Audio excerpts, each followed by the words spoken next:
the senior minister show a willingness to sacrifice principle and the long term.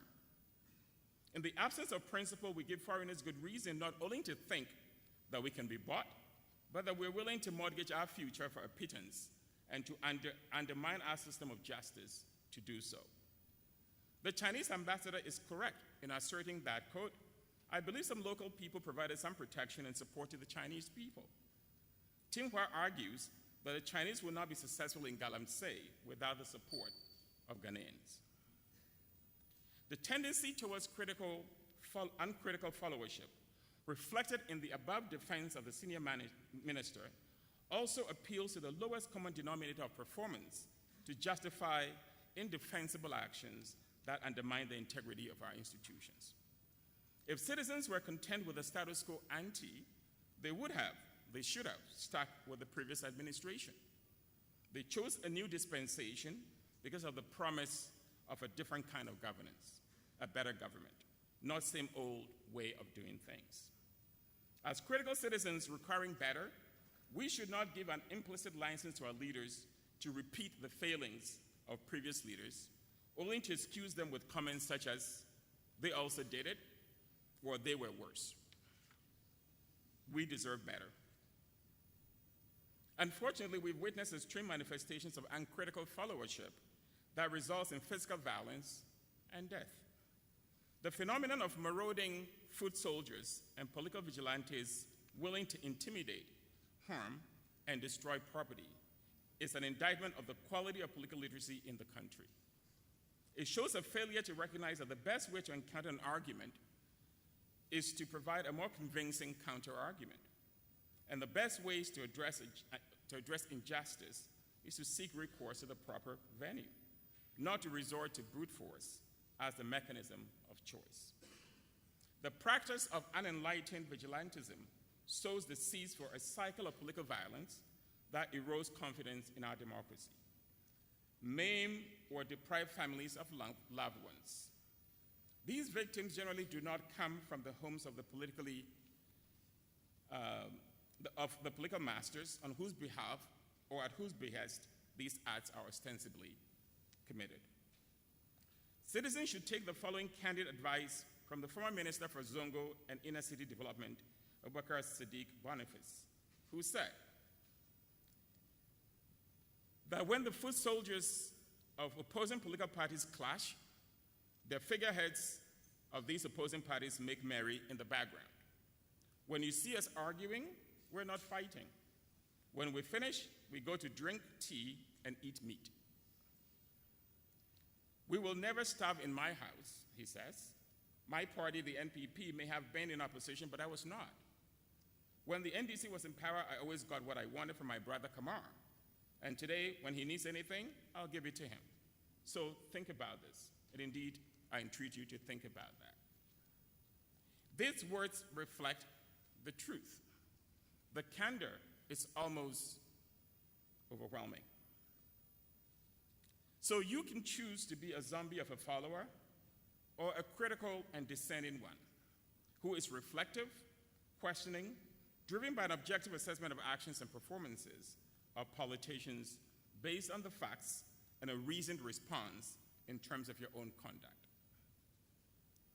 When some supporters of Nana Addo's candidacy as MPP flag bearer engaged in violent acts at the party headquarters in 2014, President Kufuor correctly described their behavior as thuggery. He was right. The failure of Nana Addo, on the other hand, to condemn those acts ostensibly perpetrated in his name does not reflect transformative leadership. Instead of unequivocal condemnation based on the principle of nonviolence, his immediate instinct was to pursue a politically self-interested calculus. The following statement from the then candidates bears this out. He says, I want to appeal to all MPP supporters and officials to remain calm and focused and desist from actions that might undermine the unity of the party and compromise our chances of success in 2016. I had noticed with deep regret the events that took place at the headquarters. It ended in unhappy and regretful incidents of violence. But there was no condemnation of the act. Now, the failure of his supporters to impress upon him the importance of a firm rebuke and condemnation of the perpetrators and their actions, as opposed to defending his deafening silence not to condemn. It's a collective indictment on them as willing accomplices, not responsible citizens. What may serve our interests today may enable recurrences in the future, and we may find ourselves on the other side of the mayhem. Sadly, individuals who engage in violent political acts are emboldened by inconsequential action. Silence and inaction normalizes that behavior. Instead of being treated as political pariahs, they are rewarded and celebrated for their actions. We submit to their base instincts, which diminishes us all who directly or indirectly support their actions. Members of the government-affiliated Delta Force were giving a slap on the wrist for physically and symbolically besieging and undermining the authority of a bedrock institution of our democracy, our judiciary. We are, by actions and inactions, creating fertile grounds for political turmoil and a vicious cycle of pernicious recrimination and discriminatory reprivation. We have seen this happen from vicious takeovers of the management of public toilets with alternative changes in government to violent and sometimes fatal attacks during elections, the latest of which was the Ayawaso-Wogun by-election. The concerns of parliamentarians about the survey results that I noted above raises a legitimate question about political literacy regarding the work of Parliament and the implications for citizens' expectations of their representatives. MPs have lamented the fact that they deplete their personal finances, resort to borrowing, and are indebted because they take care of the personal needs of constituents. A CDD research survey in 2016 revealed that 84% of Ghanaians are to a large extent influenced by the extent to which a candidate can directly provide personal resources, provision of developmental projects in the constituencies, and the ability of the candidate to help many people. This transactional relationship may leave MPs with the perception that they have paid for their positions and so do not owe constituents the delivery of their legislative responsibilities, as long as they can continue to provide personal purposes. They then end up focusing on little personal favors as opposed to delivery of public goods, the public good. It also means that we lose having competent and capable people in Parliament because they cannot meet the expectations set by the citizenry. Effectively, we encourage and reward malfeasance to enable MPs to sustain their ability to meet the expectations. MPs have a role in explaining their job and should be willing to lose on principle. Citizens must learn what it means to be a legislator and be willing to support or forgo the best candidate for personal material gain. It is unacceptable, as the MP for Ablekuma West lamented, that, quote, a lot of MPs live in debt. Many MPs borrow to be able to finance their campaign and are saddled with their debts into the future, end of quote. By choosing this path to power, MPs are demonstrating that they value the trappings of the office rather than the services that they can provide as legislators, in which case they should stop complaining about the pressure of personal demands, and citizens should likewise live with the quality of service that they get from their representatives. We've got a choice to make. Do we elect people who can deliver on what the mandate is, or do we have other determinants of whether or not they should represent us? And we live with the consequences of those decisions. Now, beyond political literacy, I think there is another area where we need to do some critical introspection if we're going to have the kind of critical citizenship that I think is important for this country. And that has to do with the area of religion, superstition, and the outsourcing of critical thought. Marx described religion as the opium of the people because it can be an impediment to critical thought and related action. Many Ghanaians are willing to subordinate critical thought to the supposedly all-knowing pronouncement of quote-unquote men of God, whose words and actions are considered sacrosanct and beyond reproach. By granting these religious leaders unchallenged authority over reason or the metaphysical, we grant them the power to cap our own ability to reason. In the midst of the Bank of Ghana's decision to shut down some banks, there were questions about whether boards of these banks should be held accountable. One of those subjected to significant critique was Pastor Otabil, who was the chair of the board of Capital Bank. In reaction to these critiques, Archbishop Duncan Williams is reported to have said, quote, "I caution every Christian to shut your mouths. I'm saying that to Christians. As for the unbelievers and the heathen, they have the right to talk.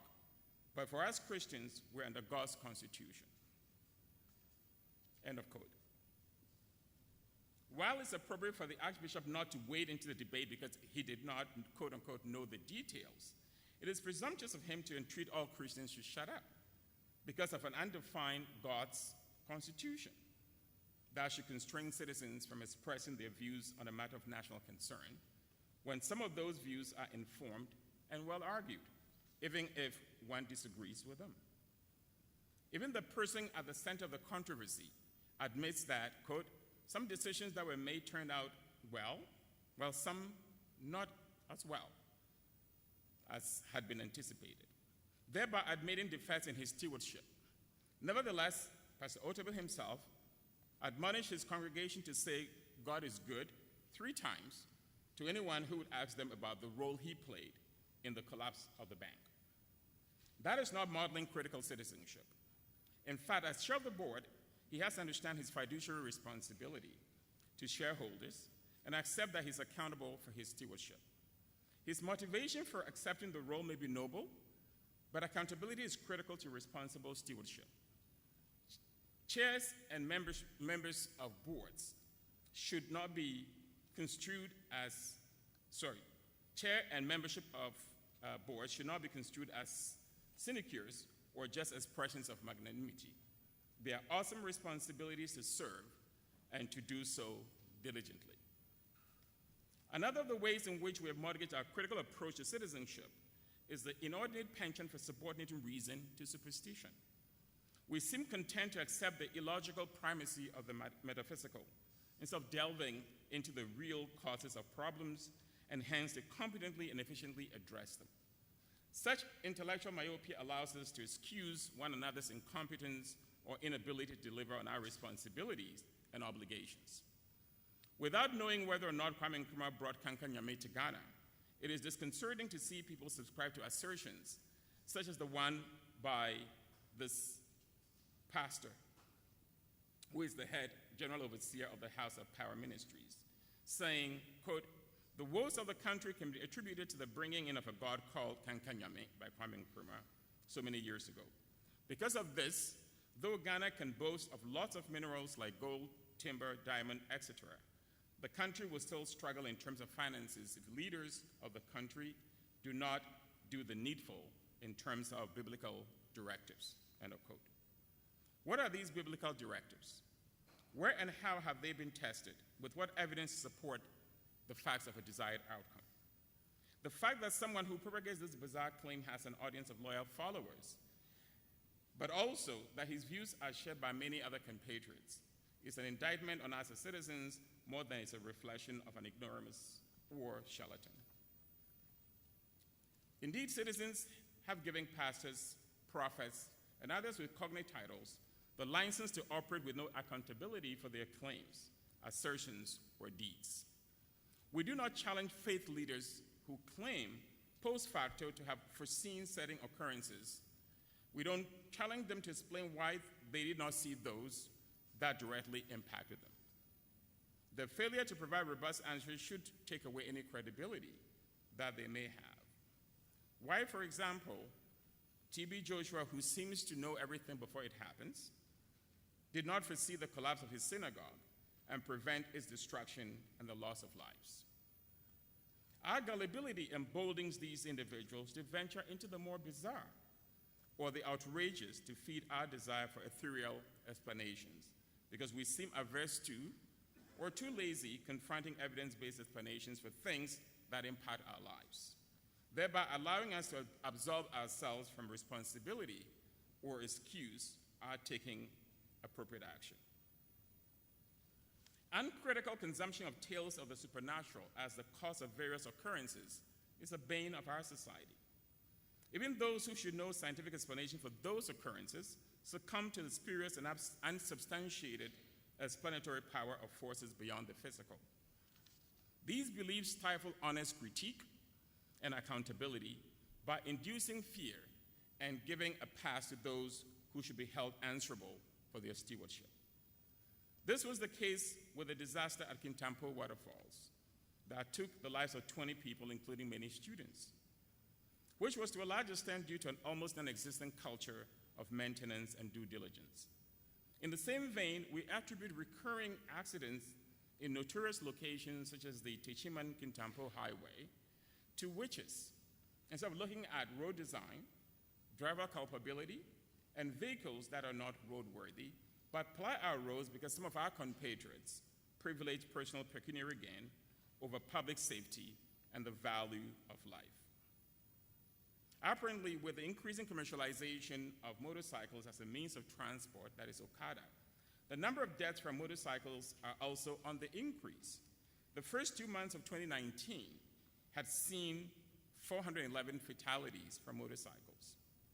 It is worth reminding ourselves that it's the concerns about these outcomes that drove Parliament to pass legislation in 2012 banning the use of Okada for commercial purposes.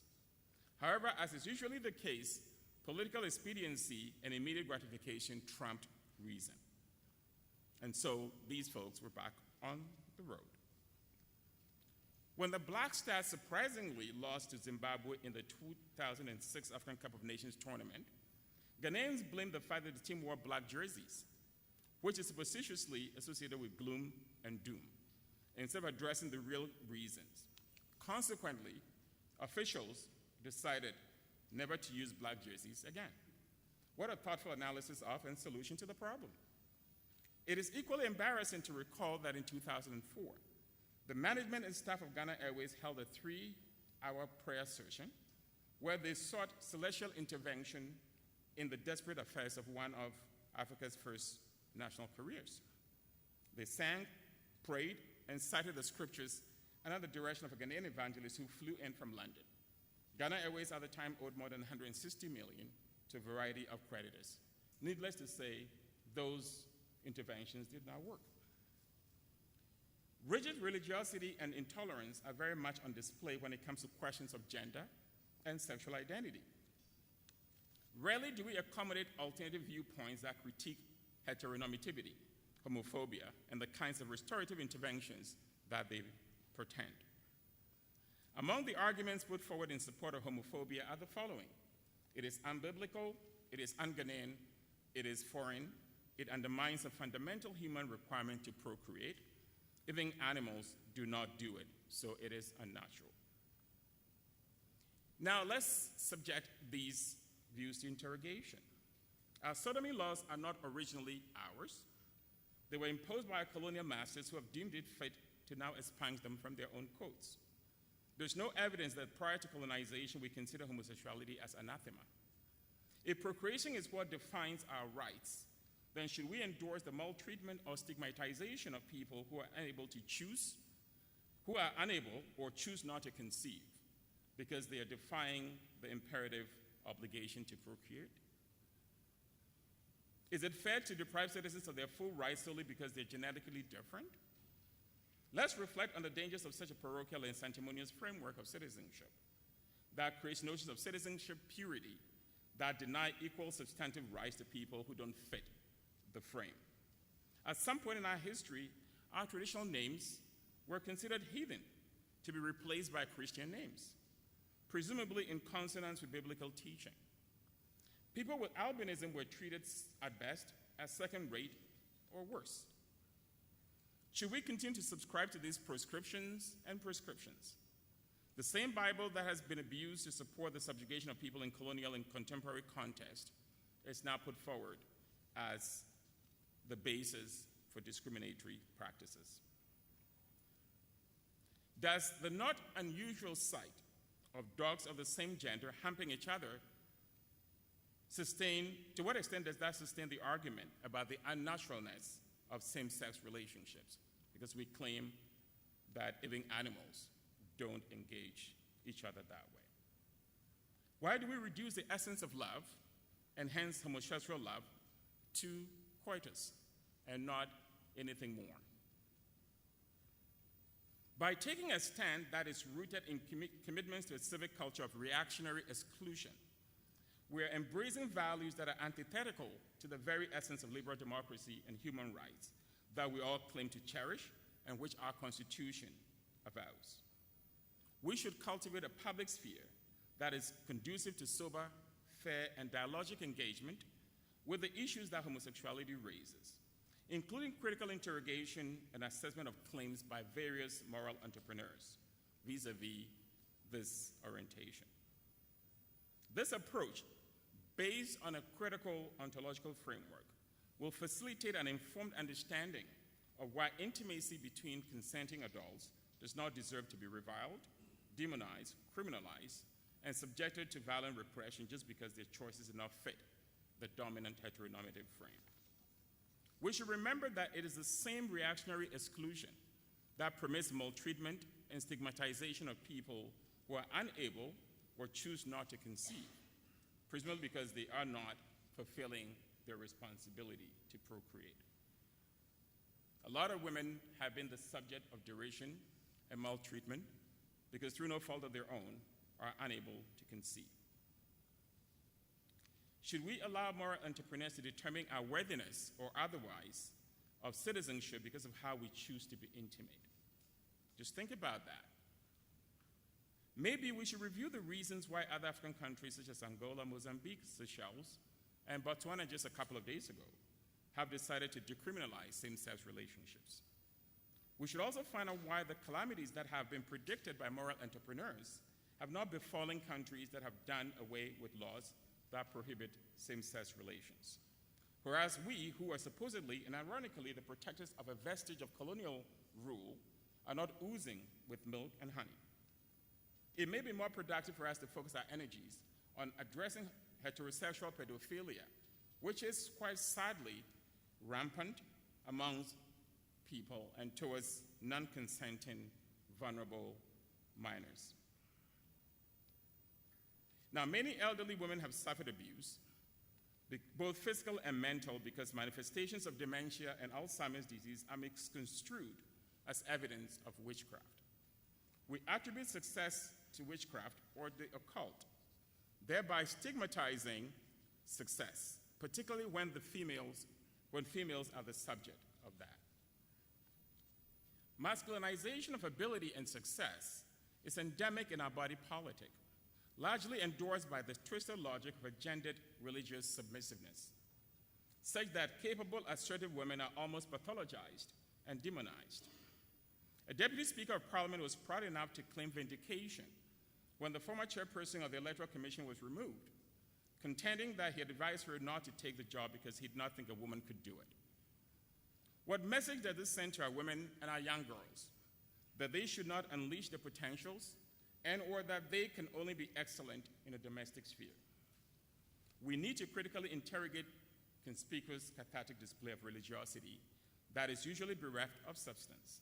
Misguided allegiance to faith and religious overlords feeds erroneous notions that church attendance, for example, should take precedence over our responsibilities at work and to family, because our supplications will yield results that matter more.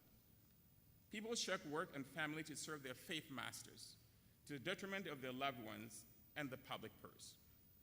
Many religious leaders exploit the gullibility of these individuals to get them to accede to the most humiliating acts and or to claim the most ridiculous of experiences. The reality is that faith may only take us so far in terms of personal success and national development. Many less religious societies and individuals are better off materially in other ways than we are. As the head of the Global Church of Grace Ministries recently admonished, Ghanaians, especially Christians, should work hard to justify the salaries they receive from government to prove their steadfastness. 70% of the population are Christians, and that must translate into positive development for society. However, we're not feeling the impact of Christianity in Ghana, he says. It is this same uncritical adherence to the supersession of religion over the civic duties responsibilities, and rights that we have. That has created the nuisance of endemic noise-making by churches across the country. Respect seems to be fast eroding in our body politic. Sensitivity to others is fast fading. We're comfortable with the suffering of others as long as we get our spiritual succor. It is ironic that churches and Christian proselytizers are the most notorious of flouting social norms of decency and regulatory provisions when it comes to noise-making, when their faith expects them to love their neighbors as themselves. Pastors and their congregations provide the most ridiculous explanations to justify their behavior and to vilify those who only ask for the levels of peace and quiet to which they are entitled. Now, moving on to self and what our roles as citizens should be. Now, because of the tendency to look to politicians and others for answers to all our social ills, very few compatriots put the gaze on ourselves to find out the extent to which our own acts of commission or omission enable good or bad governance.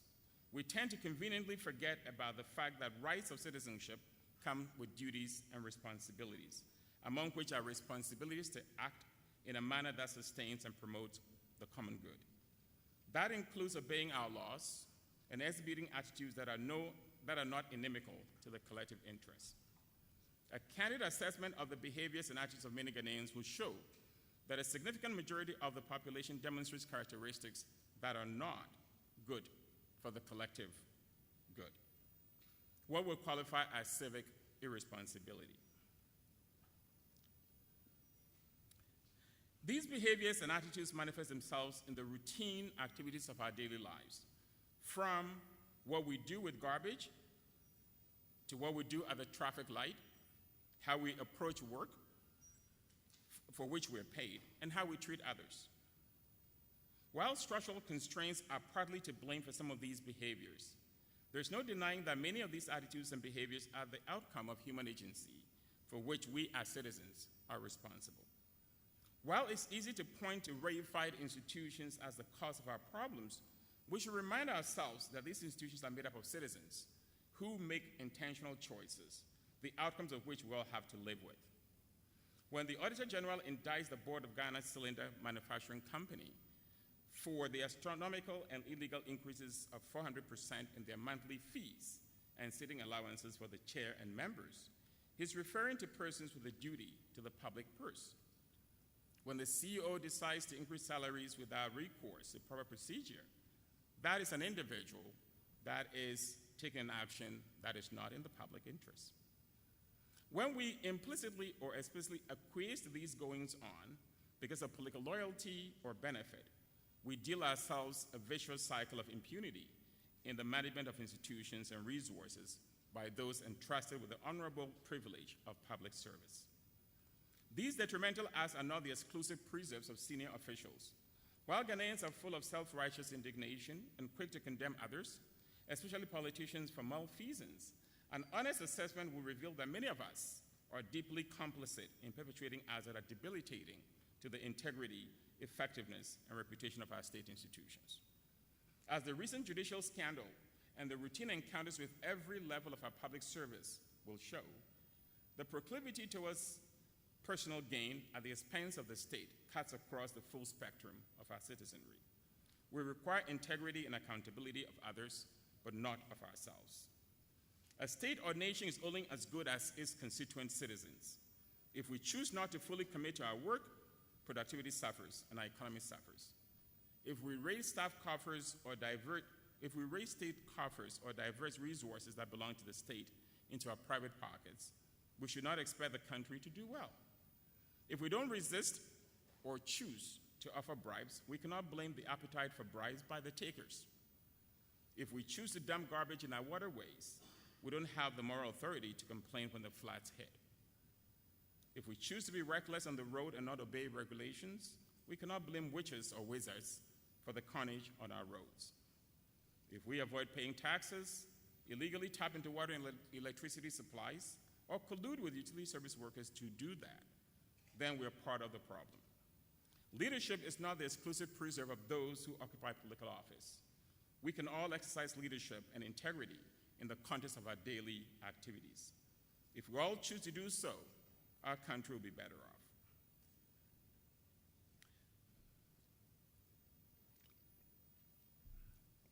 Another requirement of civic citizenship is enlightened self-education that supports critical engagement. In order to hold our leaders accountable and be the sovereigns, we need to superintend the stewardship of our 7 leaders. But first, we must learn about what we expect of our leaders, what our rights and duties are, and what the facts are. This education is not necessarily formal. It comes from the development of an inquiring mind that builds critical political literacy. After all, our forebears and some of our contemporary compatriots without formal education are able to ask incisive and insightful questions of our leaders because they have those skills of critical inquiry. When I was talking earlier about the GBC incident, now when that happened, there was no questioning of Parliament, which should have been the target of any public revulsion since it passed a law in the name of the people. There was no questioning of the Chief Justice for setting up the legal structures. There appeared to be no understanding of who is responsible for a law and ultimately accountable for it, and whose role it is to legally implement it, or people just did not care. Incidentally, just a couple of days ago, the acting Director General of the GBC said his organization was going to go ahead with the fee collection. Obviously, the problems that occasioned the enactment of the law in the first place have not vanished. Will the axe fall on this official if the public reacts negatively, or would we as citizens intelligently confront the reality of what is required to give us a public broadcaster worth its mandate, or decide that we do not need one at all? Many citizens, including journalists, tend to absorb claims by politicians without asking fundamental questions about how fat campaign promises and proposals will be paid for, how success will be measured, how interventions will be sustained, etc. It is this absence of critical inquiry and deep interrogation of the government's record that led critics, not necessarily political opponents, to castigate journalists who participated in the year-end press conference last year. It is worrying that the overcharged partisanship of the media landscape is eroding support for media freedom in this country. This is because the critical press is drowned by a partisan press, leading to a credibility crisis for journalists and genuine fear that the media are becoming incubators for political conflict. According to the latest Afrobarometer survey, only 37% of Ghanaians agree that the media should be free, with 57% saying that government should have a right to prevent publication. This is portentous for a fundamental right that many compatriots have sacrificed limb, life, and blood to ensure. We need to do everything we can to rescue our constitutional protections and freedoms from ourselves. The issue is not the freedoms and protections, it is us, and we have to fix ourselves, not turn our freedoms to a paternalistic government to dish out when and how it chooses. We can start by increasing our media literacy so that we're able to separate the wheat from the chaff, the facts from the fiction, the incendiary from the sublime, the entertaining but vacuous from the substantive and critically engaging. Many Ghanaians have chosen to settle for the lowest common denominator of quality with respect to the most crucial necessities. We therefore seem more interested in expressing outrage about certain things than, for example, about having a country of 29 million people who share 55 ambulances. That is an average of one ambulance for 520,000 people. The result is a country where mediocrity has been normalized, where those who seek to elicit better quality service are called too known, where a culture of maintenance is esoteric, where we are content with a minimalist expectation of quality, where we detest those who hold it to a higher standard of performance. That is where there appears to be no accountability for plagiarism by government officials, for example, because integrity is not a big deal. We overlook, or at best